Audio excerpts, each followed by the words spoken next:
हर हर महादेव शिव भक्तों, शिवजी के असंख्य व्रत हैं। उन सब व्रतों में निम्नलिखित 12 व्रत अत्यंत आवश्यक तथा प्रमुख है। इनका उल्लेख श्री शिव महापुराण में मिलता है। मनुष्यों को चाहिए कि वे इन व्रतों को अवश्य धारण करें, क्योंकि इन्हें किए बिना किसी कार्य की सिद्धि नहीं होती। व्रत इस प्रकार है: दोनों अष्टमी, दोनों एकादशी, दोनों त्रयोदशी, दोनों चतुर्दशी तथा महीने में जितने चंद्रवार पड़े, ये सब मिलाकर एक महीने में 12 व्रत होते हैं। इन सभी का संक्षिप्त में वर्णन इस प्रस्तुति में किया गया है। हम आपके लिए ऐसे ही संपूर्ण शिव महापुराण और शिव जी के अनेकों चरित्र लाते रहते हैं, तो सब्सक्राइब करके अवश्य ही जुड़े रहे अपने इस शिव परिवार के साथ। भगवान सदाशिव सभी का कल्याण करे, इसी कामना के साथ आइए शुरू करते हैं। ओम नमः शिवाय। श्री शिव महापुराण की इस कथा में शिवजी के व्रतों की महिमा का वर्णन जानेंगे। शिवजी के असंख्य व्रत हैं। उन सब व्रतों में निम्नलिखित 12 व्रत अत्यंत आवश्यक तथा प्रमुख हैं। इनका याज्ञवल्क्य स्मृति में वर्णन किया गया है। मनुष्यों को चाहिए कि वे इन व्रतों को अवश्य धारण करें, क्योंकि इन्हें किए बिना किसी कार्य की सिद्धि नहीं होती। व्रत इस प्रकार हैं: दोनों अष्टमी, दोनों एकादशी, दोनों त्रयोदशी, दोनों चतुर्दशी तथा महीने में जितने चंद्रवार पड़े, ये सब मिलाकर एक महीने में 12 व्रत होते हैं। भगवान सदाशिव की आज्ञा है कि अष्टमी के व्रत में केवल फलाहार करना चाहिए, परंतु शुक्ल पक्ष की एकादशी को निर्जल व्रत रखना चाहिए। कृष्ण पक्ष की एकादशी को भोजन किया जा सकता है। इसी प्रकार दोनों त्रयोदशी तथा कृष्ण पक्ष की चतुर्दशी में निर्जल व्रत धारण करना चाहिए। सोमवार के व्रत में भी एक समय भोजन कर लेने की आज्ञा है। इन सभी व्रतों में शक्ति सहित भगवानु सदाशिव का पूजन करना चाहिए। इन व्रतों में अपनी सामर्थ्यानुसार शिव भक्तों को भोजन कराना चाहिए तथा शक्ति के अनुसार दान देना चाहिए। जो मनुष्य इन 12 व्रतों में से एक व्रत भी नहीं करता, उसे महापतित समझना चाहिए। जो मनुष्य शिवजी के सभी व्रतों को करता है, उसे परम पवित्र समझना चाहिए। यदि कोई मनुष्य 12 व्रत रखने में असमर्थ होने के कारण केवल एक व्रत ही धारण करता है, तो वह भी शुभ है। इन दोनों प्रकार के व्रत रखने वालों पर भगवान सदाशिव सदैव अपनी कृपा बनाए रहते हैं। 4 वस्तुएं मुक्ति प्रदान करने वाली हैं। उन्हें इस प्रकार जानना चाहिए: 1 शिवजी का पूजन, 2 शिवजी का जप, 3 शिवजी का व्रत तथा 4 काशी में मृत्यु। ये चारों बातें शिवजी को अत्यंत प्रिय तथा संसार में अत्यंत सुख प्रदान करने वाली हैं। इन सब व्रतों में शिवजी का व्रत अत्यंत श्रेष्ठ कहा गया है। शिवरात्रि के व्रत को सभी वर्ण, सभी आश्रम तथा सभी आयु के स्त्री पुरुष धारण कर सकते हैं। जो लोग शिवरात्रि के व्रत को रखते हैं, उन्हें शिवलोक की प्राप्ति होती है। भगवान सदाशिव की महिमा के समान ही शिवरात्रि व्रत की महिमा भी अनंत है। कोई मनुष्य कैसा भी पापी क्यों न हो, यदि वह शिवरात्रि का व्रत कर लेता है, तो उसके संपूर्ण पाप नष्ट हो जाते हैं। संसार में जितने भी धर्म, तप, योग आदि हैं, उनमें कोई भी इस व्रत के समान नहीं है। शिवरात्रि का व्रत शिवजी को अपने प्राणों के समान अत्यंत प्रिय है। शिवरात्रि व्रत के द्वारा यज्ञदत्त नामक ब्राह्मण के पुत्र गुणनिधि ने, सुमति नामक स्त्री ने तथा व्याध आदि ने श्रेष्ठ गति को प्राप्त किया है। सभी देवता एवं मुनि आदि इस व्रत को धारण करते हैं तथा अभिलाषित फल प्राप्त करते हैं। शिवरात्रि तथा बाकी पूरे 12 व्रतों का वृतांत संक्षेप में आने वाली कथा में जानेंगे। ओम नमः शिवाय। श्री शिव महापुराण की इस कथा में शिवरात्रि व्रत की महिमा का वर्णन जानेंगे। भगवान सदाशिव की महिमा के समान ही शिवरात्रि व्रत की महिमा भी अनंत है। कोई मनुष्य कैसा भी पापी क्यों न हो, यदि वह शिवरात्रि का व्रत कर लेता है, तो उसके संपूर्ण पाप नष्ट हो जाते हैं। शिवरात्रि के व्रत को सर्वोपरि जानना चाहिए। यद्यपि प्रत्येक महीने की कृष्ण पक्ष की चतुर्दशी को यह व्रत होता है, परंतु माघ मास में इस व्रत को विशेष रूप से आवश्यक कहा गया है। इसी प्रकार फाल्गुन मास को चतुर्दशी को भी यह व्रत अत्यंत आवश्यक कहा गया है। अर्धरात्रि तक जो चतुर्दशी की तिथि रहे, उसी को शिवव्रत के लिए उपयुक्त कहा गया है। यदि इस शिवव्रत को धारण करके उसी दिन पारण करें तो उससे अधिक शुभ अन्य कुछ नहीं है। यदि चंद्रमा अस्त हो जाए तो पारण नहीं होता। शिवरात्रि व्रत का पारण बहुत सोच विचार करने के उपरांत करना चाहिए। जिस रात्रि को व्रत किया जाए उसके चारों प्रहरों में भगवान सदाशिव का 4 बार पूजन किया जाए। रात्रि के समय पारण न करना तथा चंद्रास्त के संगम को भी त्याग देना उचित है। चंद्रमा के सहयोग बिना यदि दिन में पारण हो सके तो ऐसा सुयोग बड़े भाग्य से ही प्राप्त होता है। यदि चतुर्दशी तिथि पारण के लिए प्राप्त न हो सके तो अमावस्या में ही पारण करना चाहिए। इस प्रकार शिवरात्रि का व्रत प्रत्येक वर्ष में एक बार प्रमुख रूप से होता है। इस व्रत को करने से ब्रह्महत्या आदि के पाप दूर हो जाते हैं। अन्य कोई भी व्रत इस व्रत के समान नहीं है। जो मनुष्य इस व्रत को नहीं करता उसे अनेक प्रकार के कष्ट उठाने पड़ते हैं। ऐसे मनुष्य का कोई भी कार्य पूरा नहीं होता। वह संसार में रहकर रोगों से ग्रस्त रहता है तथा मृत्यु के उपरांत भी मुक्ति प्राप्त नहीं करता। यदि यह व्रत कभी अनजाने में भी हो जाए तो भी व्रत करने वाले को श्रेष्ठक्ति प्राप्त होती है। यदि कोई पापी मनुष्य इस व्रत को धारण करता है तो उसे दोनों लोकों में प्रसन्नता प्राप्त होती है। जो मनुष्य निश्चय पूर्वक इस व्रत को धारण करता है उसे देखकर यमराज भी भयभीत होने लगते हैं। ऐसे मनुष्य पर शिवजी सदैव प्रसन्न रहते हैं तथा उस पर अत्यंत कृपा करके लोक में सभी पदार्थ तथा प्रलोक में मुक्ति प्रदान करते हैं। शिवरात्रि व्रतधारी का संपूर्ण कुल भी मुक्त हो जाता है तथा देवता मुनि आदि सभी लोग उसकी प्रशंसा करते हैं। चारों प्रहर की पूजा विधि का वर्णन प्रातः काल उठकर नित्य कर्म करने के उपरांत सर्वप्रथम प्रसन्नता पूर्वक शिव मंदिर में जाकर भगवान सदाशिव की स्तुति करनी चाहिए। तदुपरांत व्रत धारण करने वाले को पवित्रता पूर्वक अपने हाथ में पानी लेकर यह संकल्प करना चाहिए कि हे सदाशिव, मैं आपका व्रत कर रहा हूँ, उसमें किसी प्रकार का विघ्न न पड़े। इस प्रकार संकल्प करने के उपरांत व्रतधारी को चाहिए कि वह पूजन की संपूर्ण सामग्री को एकत्रित कर उस स्थान पर दक्षिण तथा पश्चिम की ओर आसन बिछाकर पूजन की सामग्री को वहां रखे जहां कोई प्रसिद्ध शिवलिंग स्थापित हो। इसके उपरांत व्रतधारी को उचित है कि वह सामर्थ्यानुसार श्रेष्ठ वस्त्र को पहनकर आसन पर बैठे और 3 बार आचमन करने के उपरांत शिवजी का पूजन प्रारंभ करे। नृत्य गायन सहित स्तुति में प्रवृत्त होकर शिवजी के मंत्रों सहित पार्थिव पूजन करना श्रेष्ठ कहा गया है। व्रतधारी को उचित है कि शिवरात्रि की महात्म्य को या तो स्वयं पढ़े अथवा किसी अन्य के द्वारा श्रवण करे। कथा कहने वाले की अनेक प्रकार की सेवा पूजा करना आवश्यक है। शिवजी को श्रेष्ठ वस्तुओं का भोग लगाने के उपरांत चारों प्रहरों में संकल्प करके शिवलिंग का पूजन करना श्रेष्ठ कहा गया है। शिवरात्रि को रात भर जागरण करके बड़ा उत्सव मनाना चाहिए। प्रातः काल होने पर पुनः स्नान करके शिवजी का पूजन करना श्रेष्ठ कहा गया है। प्रातः काल स्तुति करने के उपरांत व्रतधारी को भगवान सदाशिव के प्रति यह विनय करनी चाहिए कि हे प्रभु, मैंने श्रद्धापूर्वक आपके व्रत में अपना मन लगाया है, अस्तु आप मुझे अपना जानकर प्रसन्न हो तथा मेरे संपूर्ण मनोरथों को पूरा करें। इतना कहकर शिवजी के ऊपर पुष्पांजलि छोड़नी चाहिए। इस प्रकार व्रत की क्रियाएं समाप्त हो जाने के पश्चात प्रसन्नता पूर्वक ब्राह्मणों को दान देना चाहिए तथा अपनी शक्ति के अनुसार शिव भक्तों, ब्राह्मणों तथा यतियों को श्रेष्ठ भोजन, दान आदि द्वारा प्रसन्न करना चाहिए।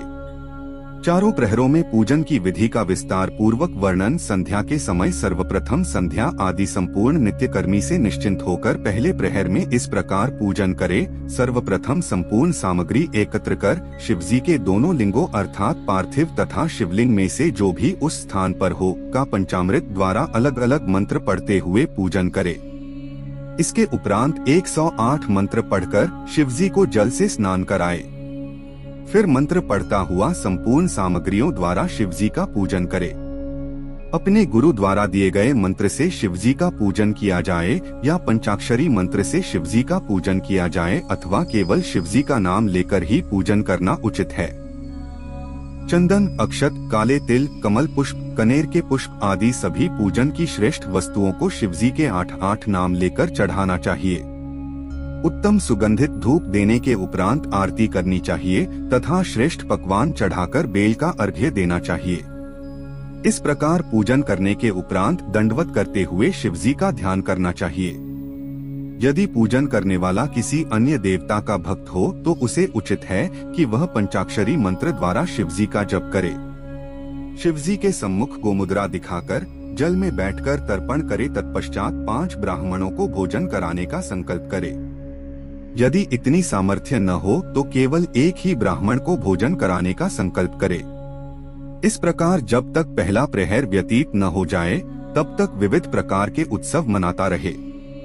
दूसरा प्रहर आरंभ होने पर भी इसी प्रकार शिवजी का पूजन करे, परंतु इस पूजन की विधि में इतना अधिक कहा गया है कि जी का लोह तथा कमल के पुष्प पहले प्रहर से दुगुने होने चाहिए तथा घृत, शहद सहित दूध का नैवेद्य लगाकर बीजपूर का अर्घ्य देना चाहिए। इसी प्रकार प्रत्येक स्थान पर शिवजी के नाम का जप भी पहले प्रहर से दुगुना कर देना चाहिए। तीसरे प्रहर की पूजा भी इसी प्रकार करनी चाहिए, परंतु उसमें इतना अधिक कहा गया है कि गेहूं का लखोहर तथा मंदार के फूल इस पूजन में होने उचित हैं। अनेक प्रकार के धूप, दीप, नैवेद्य के लिए पूजा में अनेक प्रकार के साग, अर्घ्य के लिए पका अनार तथा कपूर की आरती, इन सबको पहले प्रहर से दूना करना चाहिए तथा शिवजी के मंत्र का जप भी पूर्व की अपेक्षा दुगुना करना उचित है। चौथे प्रहर की पूजा में इतना अधिक और कहा है कि मूंग, उड़द तथा प्रियंगो अर्थात काकू के लखोहर, 7 प्रकार के अन्न, शंखाहुली तथा अन्न से बने हुए मिष्ठान्नों का नैवेद्य अथवा उड़द का नैवेद्य बनाकर भोग लगाना चाहिए।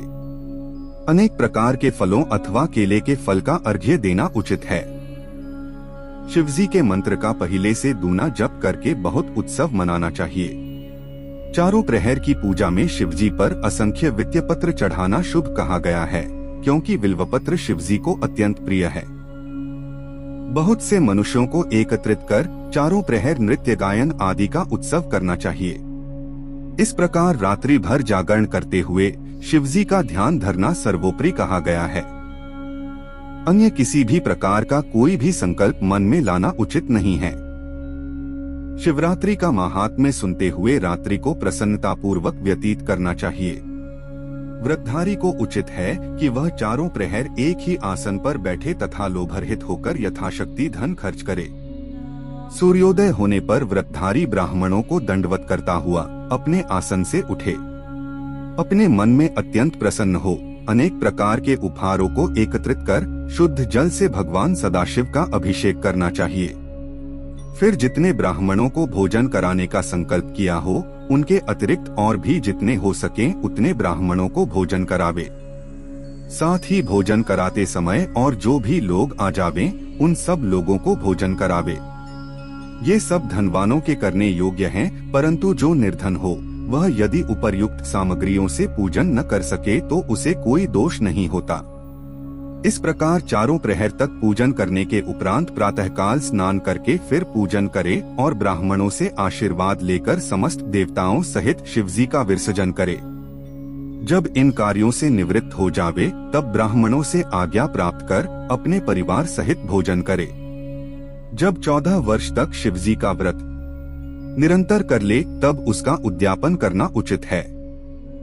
उद्यापन की विधि इस प्रकार है कि त्रयोदशी के दिन संयम पूर्वक रहे तथा चतुर्दशी के दिन निर्जल व्रत धारण करे। शिवजी का धाम दिव्यमंडल जिसे गौरी तिलक कहा जाता है की रचना करके लिंगतोभद्र तथा सर्वतोभद्र चक्र बनावे। यहाँ 8 कलशों की स्थापना कर उन्हें फल फूल तथा वस्त्रों से सुसज्जित करे। कलश के ऊपर शिवगिरिजा एवं नंदीश्वर की स्वर्ण प्रतिमाओं की स्थापना करे। इन तीनों मूर्तियों को अपनी सामर्थ्य के अनुसार स्वर्ण से बनवाना चाहिए। इतना सब करके दीपक जलाकर दाहिनी ओर रखे तथा प्रसन्नता पूर्वक रात्रि भर जागरण करके चारों प्रहरों में शिवजी का 4 बार पूजन करे। इस प्रकार रात्रि भर पूजन करने के उपरांत प्रातः काल होने पर पुनः स्नान करे तथा सबके साथ मिलकर शिवजी का पूजन करे। फिर हवन करने के पश्चात ब्राह्मणों को भोजन करावे और उन्हें वस्त्र, आभूषण, धन आदि दान में देकर प्रसन्न करे। जिस आचार्य को वरण किया हो उसकी सबसे अधिक सेवा करे। उसे विधि पूर्वक गोदान करे तथा समस्त सामग्री सहित शिवगिरिजा एवं नंदी की स्वर्ण मूर्तियां उसी को दे दे। आचार्य को दंडवत प्रणाम करने के पश्चात शिवजी को पुष्पांजलि भेंट करता हुआ स्तुति करे। तदुपरांत ब्राह्मणों की आज्ञानुसार स्वयं भी परिवार सहित भोजन करे। जो लोग साधन संपन्न हो उन्हीं के लिए यह उद्यापन कहा गया है। जो सामर्थ्यहीन हो वे साधारण रीति से पूजन करके शिवजी को केवल पुष्पांजलि भेंट द्वारा ही अपना उद्यापन पूरा कर सकते हैं। उद्यापन कर लेने से व्रत पूर्ण हो जाता है। ओम नमः शिवाय। श्री शिव महापुराण की इस कथा में प्रदोष अर्थात त्रयोदशी का व्रत वर्णन जानेंगे। जो लोग इस कथा को पढ़ते, सुनते अथवा दूसरों को सुनाते हैं वे भी दोनों लोकों में आनंद प्राप्त करते हैं। उन स्त्री पुरुषों को परम धन्य समझना चाहिए जो इस व्रत को धारण करते हैं। प्रत्येक मास के दोनों पक्ष में 2 त्रयोदशी आती है। इस व्रत का विधान यह है कि प्रातः काल के समय स्नान आदि नित्य कर्मों से निवृत्त हो भगवान सदाशिव का पूजन करे तथा व्रत का संकल्प करके प्रदोष व्रत धारण करे। जब 3 घड़ी दिन शेष रह जाए तब अपनी शक्ति के अनुसार पुनः स्नान कर मौन धारण करे तथा श्वेत वस्त्र पहने। संध्या के समय जप करने के उपरांत प्रेम पूर्वक भगवान सदाशिव का षोडशोपचार पूजन करे तथा स्तुति करता हुआ उन्हें प्रसन्नता पूर्वक दंडवत प्रणाम करे। तत्पश्चात ब्राह्मण भोजन कर चुके तब स्वयं भी बिना नमक का भोजन करे। इस प्रकार किया हुआ प्रदोष व्रत संपूर्ण पापों को नष्ट करने वाला होता है। इसके समान अन्य कोई व्रत नहीं है। वेद और पुराणों का यह कहना है कि प्रदोष काल में किया हुआ शिवजी का पूजन अत्यंत आनंददायक होता है। यह बात तीनों लोकों में प्रसिद्ध है। पुरातन काल में उज्जैनीपुरी में चंद्रसेन नामक एक राजा शिवजी का परम भक्त हुआ। वह सदैव त्रयोदशी का व्रत रखता और विधिपूर्वक शिवजी का पूजन किया करता था। वह महाकाल लिंग की आराधना करता और हर समय उन्हीं के ध्यान में मग्न बना रहता था।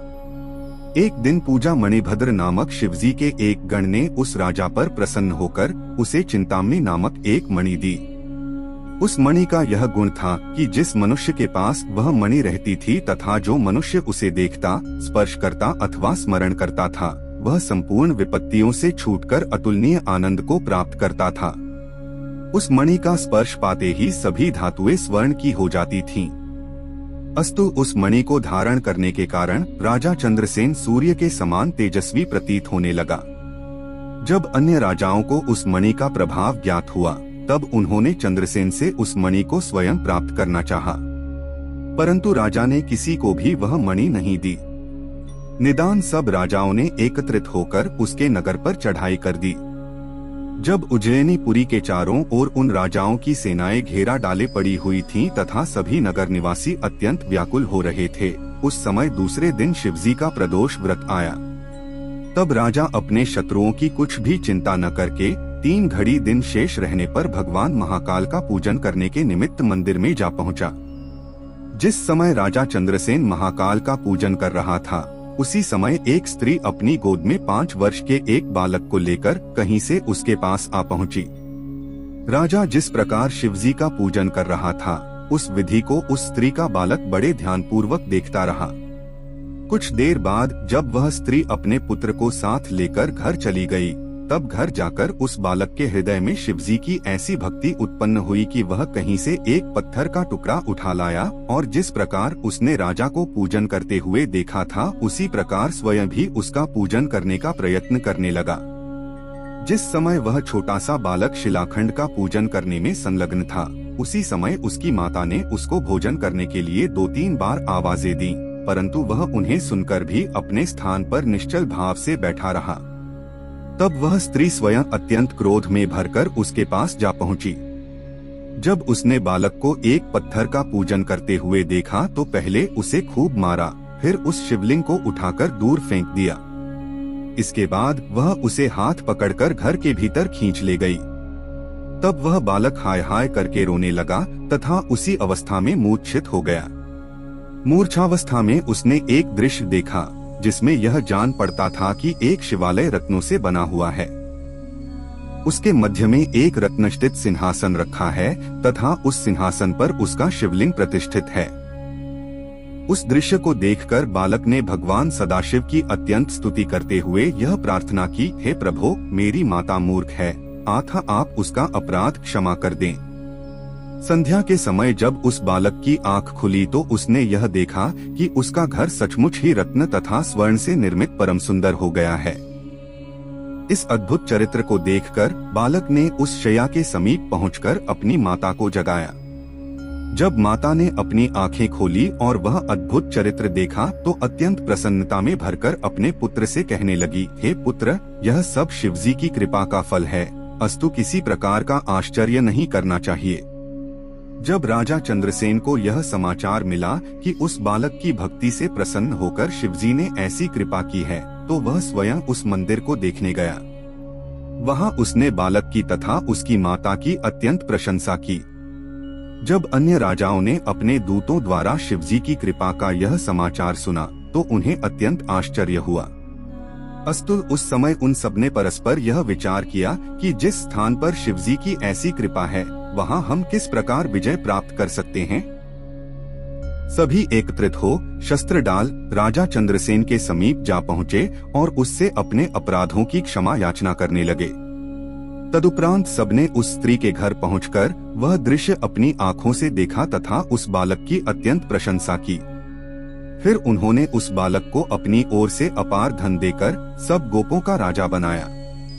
जिस समय सब राजा उस बालक के घर उपस्थित थे उसी समय हनुमान जी ने वहां प्रकट होकर सबको अपने दर्शन से कृतार्थ किया।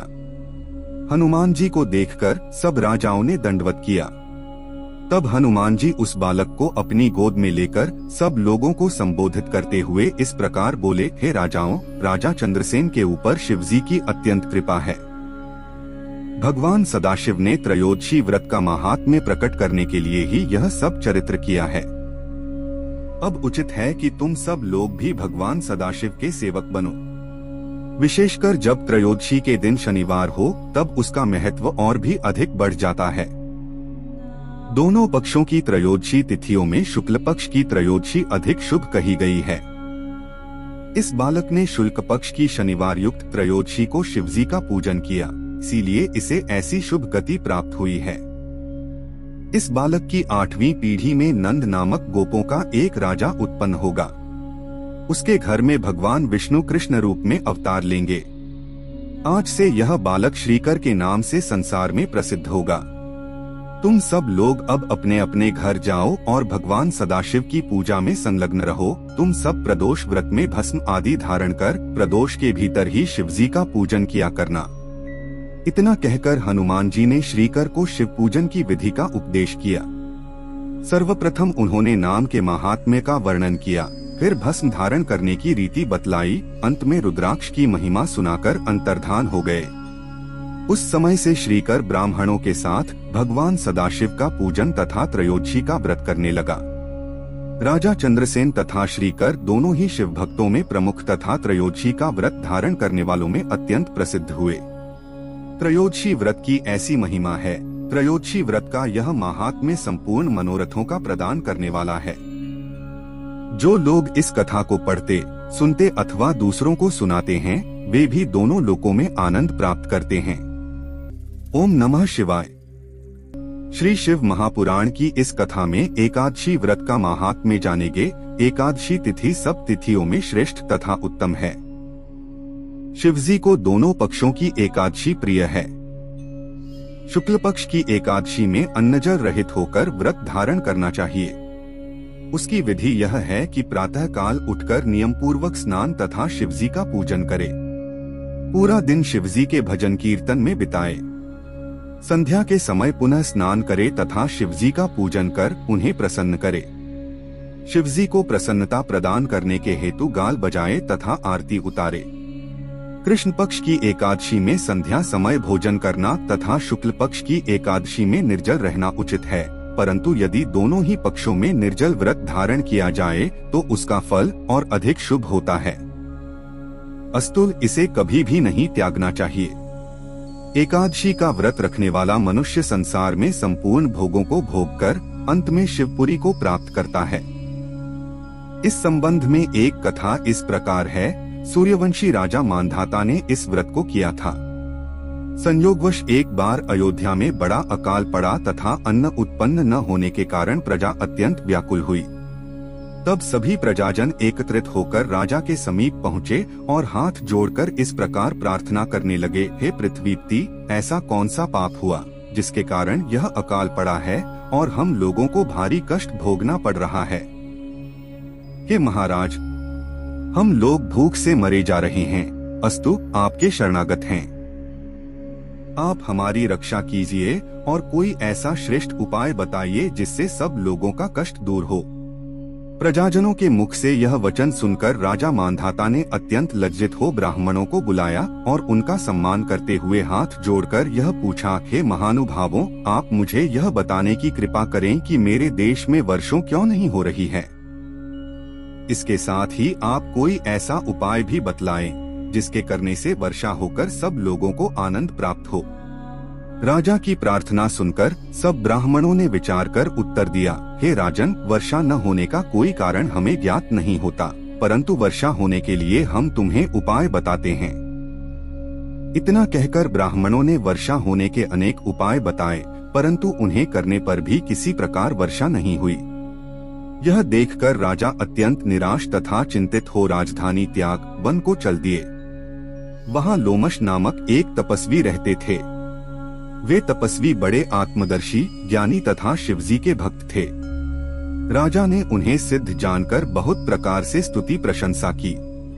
फिर हाथ जोड़कर इस प्रकार कहा, हे सर्वज्ञ प्रभो, अयोध्या में वर्षा न होने के कारण संपूर्ण प्रजा अत्यंत दुखी है। अब मैं व्याकुल होकर अपनी राजधानी त्याग यहाँ वन में चला आया हूँ। सौभाग्य से मुझे आपके श्री चरणों के दर्शन प्राप्त हुए हैं। आप कृपा करके कोई ऐसी युक्ति बताइए जिससे वर्षा हो। राजा की प्रार्थना सुनकर लोमश ऋषि ने उत्तर दिया, हे राजन, भगवान सदाशिव की कृपा से मैं तुम्हें वर्षा होने का एक सरल उपाय बतलाता हूँ। तुम्हें उचित है कि तुम अपनी संपूर्ण प्रजा सहित एकादशी का व्रत धारण करो तथा भगवान सदाशिव का पूजन करो। इस व्रत में शिवजी का पूजन करने के पश्चात ही भोजन करना चाहिए। ऐसा करने से तुम्हारे राज्य में अवश्य वर्षा होगी। लोमश मुनि के यह वचन सुनकर राजा अत्यंत प्रसन्न हो अपनी राजधानी को लौट आए। फिर उन्होंने अपनी प्रजा सहित एकादशी व्रत धारण किया। उसके प्रभाव से खूब वर्षा हुई और संपूर्ण प्रजा का दुख दूर हो गया। ऐसा है एकादशी व्रत का महात्म्य। ओम नमः शिवाय।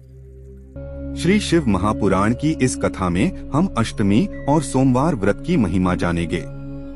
अष्टमी का व्रत प्रत्येक मास में करना चाहिए।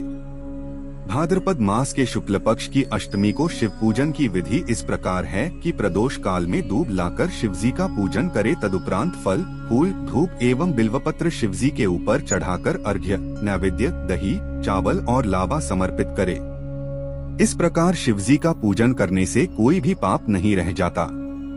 पूजन करने वाले का शरीर अत्यंत तेजस्वी हो जाता है तथा उसे सभी मनोरथों की प्राप्ति होती है। पूजन करने वाले को चाहिए कि वह शिवजी की प्रसन्नता के हेतु दंडवत प्रणाम करे तथा अनेक प्रकार से स्तुति करता हुआ उनके गुणचरित्रों का पठन पाठन एवं श्रवण करे। इस व्रत में शिवजी का पूजन करने के उपरांत ब्राह्मणों को भोजन कराना चाहिए। तत्पश्चात स्वयं बिना नमक का भोजन करना चाहिए। इस प्रकार भाद्रपद मास की अष्टमी को जो लोग व्रत रखते हैं उनके सभी दुख नष्ट हो जाते हैं।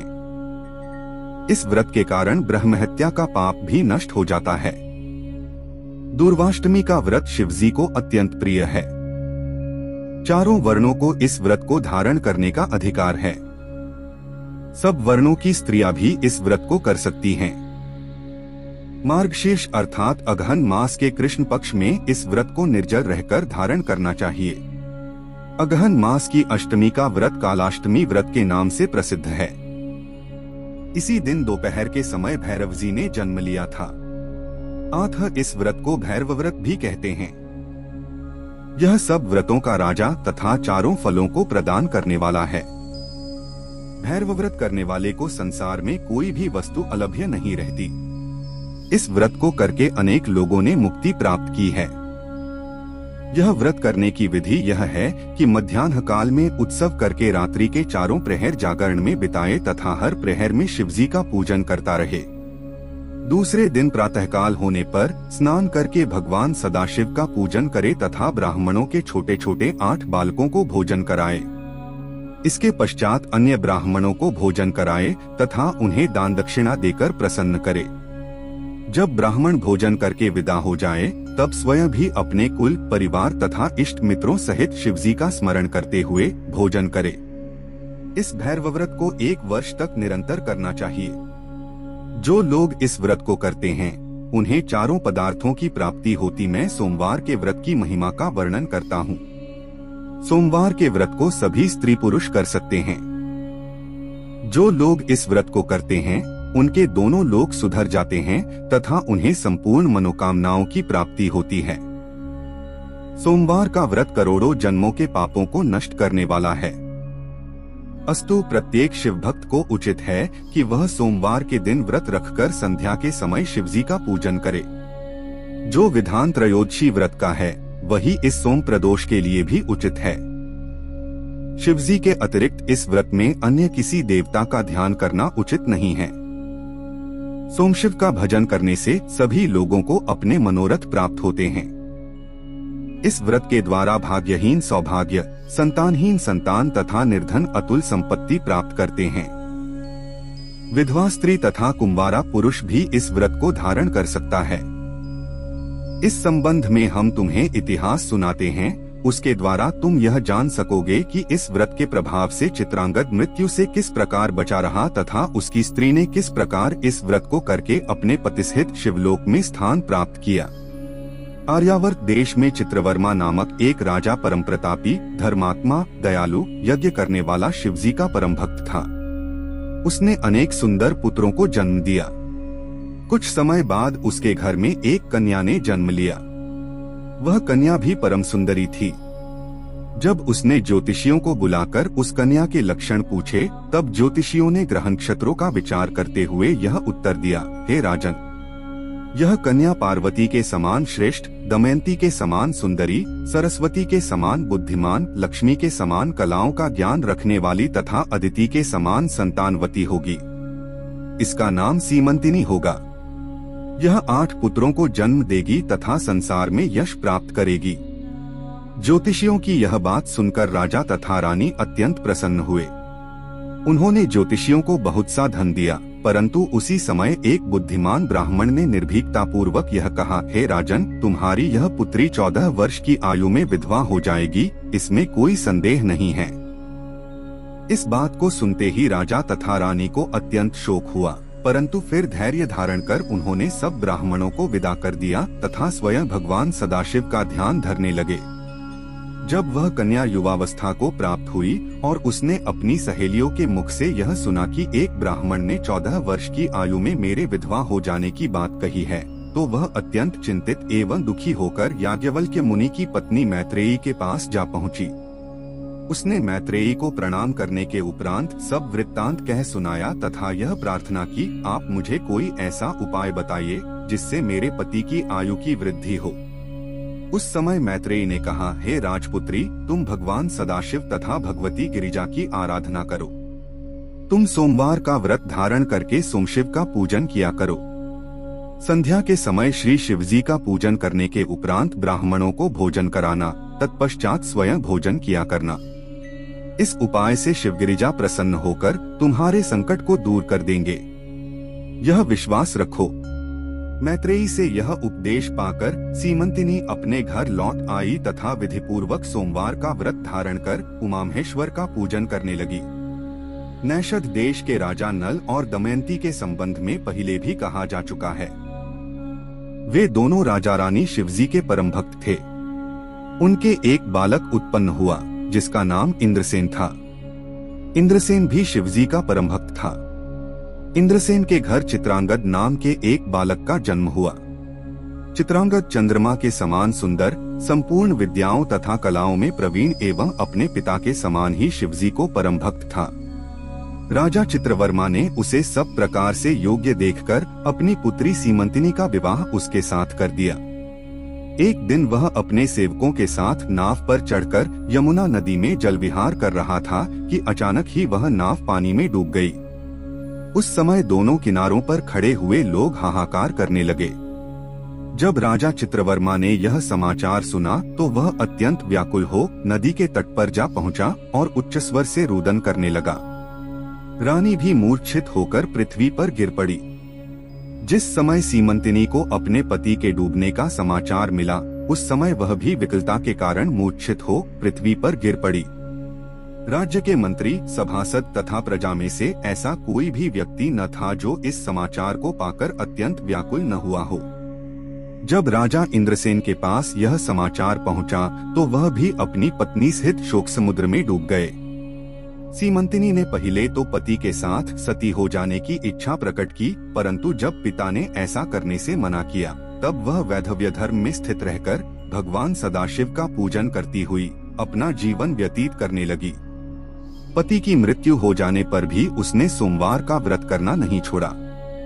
जब सोमवार का दिन आया तो उसने मैत्रेयी की आज्ञानुसार दिन भर निर्जल व्रत रखकर प्रदोष काल में शिव गिरिजा का पूजन किया तथा अत्यंत प्रेम पूर्वक उत्सव मनाया।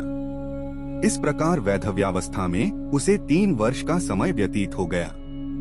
इधर तो यह हाल था, उधर राजा चित्रांगद के पिता राजा इंद्रसेन के ऊपर शत्रुओं ने चढ़ाई कर दी तथा उनका संपूर्ण राजपाट छीनकर उन्हें रानी स्थित बंदी गृह में डाल दिया। परंतु सीमंतिनी के व्रत के प्रभाव से जल में हुए राजा चित्रांगद ने बहुत आनंद प्राप्त किया। वह जमुना से जीवित निकल आया। भगवान सदाशिव की ऐसी कृपा देखकर उसके ससुर आदि को जो प्रसन्नता हुई उसका वर्णन नहीं किया जा सकता। शिव जी को सोमवार का व्रत करने वाले भक्त अत्यंत प्रिय है।